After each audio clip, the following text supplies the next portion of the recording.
vendo que isso aqui é um nervo inteiro. E ele se estende mais para cá. Um nervo inteiro. Ok? Tá? Um nervo inteiro. Aqui você tem um tecido conjuntivo denso que circunscreve isso aqui, que é o epineuro. Ok? Epineuro. Dentro desse nervo, tá? Eu tenho aqui o quê? Realmente diversos feixes nervosos. Aqui está em 40 vezes, eu consigo perceber o quê? Que eles são completamente preenchidos. O que eu tenho dentro? Axônios. Eu tenho células de Schwann, com certeza. Ok? Mas eu não estou conseguindo, nesse aumento, identificar ainda se eles são o quê? Mielinizados ou amielínicos. Me parece que são amielínicos, mas aqui parece que eu tenho misto e aqui eu tenho misto também. Mas o que acontece? Revestindo cada um desses feixes nervosos, eu vou ter o quê? Perineuro. Então, nesse aumento de 40 vezes, se eu pego um nervo inteiro, eu consigo ver perineuro, epineuro, e eu consigo ver o quê? Perineuro. E consigo ver os feixes nervosos aqui, o quê? Que podem ter características diferentes, podem ser mielínicos, amielínicos, ou podem ser mistos. Ok? Estamos juntos?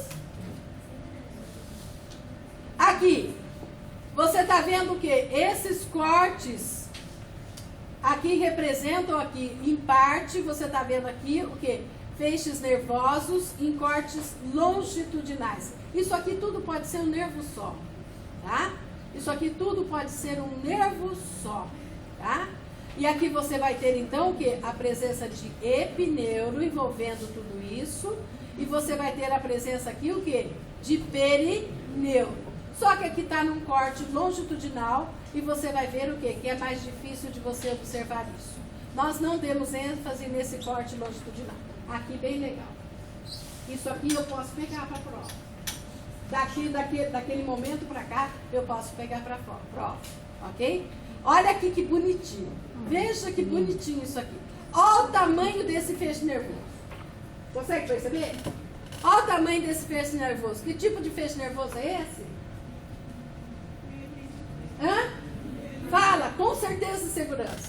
Mielínico. Ele é pititico, mas eu reconheço o quê? Que ele é mielínico. Aqui eu tenho perineuro, mas eu consigo ver, olha lá dentro, o axônio, a bainha de mielina. Axônio, bainha de mielina. Essas células maiores aqui, principalmente, onde está a ponta do cursor, você vai ver o que aqui são células de Schwann. Aqui eu tenho um feixe nervoso, olha lá, em corte transversal e mielínico também, ok? O que você vai identificar obrigatoriamente nisso aqui? Você vai identificar o axônio e a bainha de mielina, axônio e bainha de mielina, e aqui tem um monte deles também, ó, axônio e bainha de mielina, aqui também. Em todos esses lugares você identifica isso, ok? Primeira coisa que você vai bater os olhos, você vai perceber que o feixe nervoso, ele é totalmente preenchido.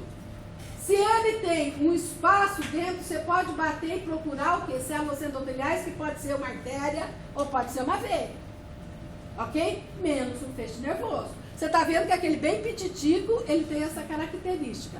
Então você vai ter aqui ao redor o quê? Perineuro. Ok? Perineuro aqui. Então já identificamos o axônio, a bainha de mielina. Tudo isso que nós estamos vendo aqui no meio corresponde o quê? Endoneuro. E você está vendo essas células maiores aqui, que são células de Schwann, tá? Essas células maiores que você tem aqui são células de Schwann. Elas se destacam em relação ao quê? Às células menores, por exemplo, como essa aqui, que poderia ser tranquilamente fibroblasto do endoneuro.